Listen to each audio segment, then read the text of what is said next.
Well, howdy y'all. Handy Redneck here. It's been a minute since I did a video, so I'm going to do one that I've been promising for a while. And we're going to take this here. This is a 4-gallon food condiment bucket that I got from my local Mexican restaurant. They had a big stack of them in the back. I like it because it's square, but you can do this with a 5-gallon bucket too. A buddy of mine gave me this here tomato plant. This particular type is a determinate, which means it's a bush type. It's not going to keep growing and growing and growing. It's going to reach a certain height and stop. So we're going to plant it in here, and I'm going to show you how to convert a bucket into a container for your garden. As you can see down here on the bottom, no holes in the side or anything. And in most places, you can get away with putting your holes down here. Here, where I live in the south, if you put your hole down there, you're going to be watering a whole lot. So what we're going to do is we're going to come up here about an inch or two. Now I'm going to do this on the corner because I think that corner is going to be a better place to drain from. And I'm going to put me a hole here. And it don't have to be real pretty, and this one's not. I was using a 7/8 inch bit. You can go smaller, you can go bigger. But what it is it's so hot and humid where I live that the air will just suck the moisture right out of anything. So, well, I want most of the dirt in here to be pretty dry, but giving it an inch or 2-inch reservoir, that means it'll have some water in the bottom and the roots won't dry out so quick. So you're not having to water every 15 minutes to keep your plant alive. All right. So I got here some good dirt.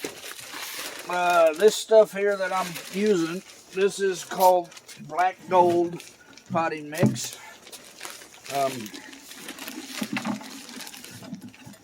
You can use just about whatever you can get your hands on. This is this was a good price and full of organics. And this bag here that I'm using happens to have been leftovers from previous projects. So what we're going to do is, because this is a determinate tomato, we're not going to plant it deep like we normally would, because it's only going to grow so tall. So we're only going to plant it about that deep, so we're going to put it in here and we're going to bring the dirt up to it, and that's about as deep as we're actually going to plant it. It will do like any tomato does. I don't know how well you can see this, but we'll try to get a close-up. If you can see, there's little hairs all along the stem. Well, if they're underground or even touching the ground in many cases, they will actually turn to roots and root your plant. So that's why we normally plant tomatoes really as deep as we can get them, especially the indeterminate varieties that are going to vine up real big anyway. We want them to have as much root mass as possible.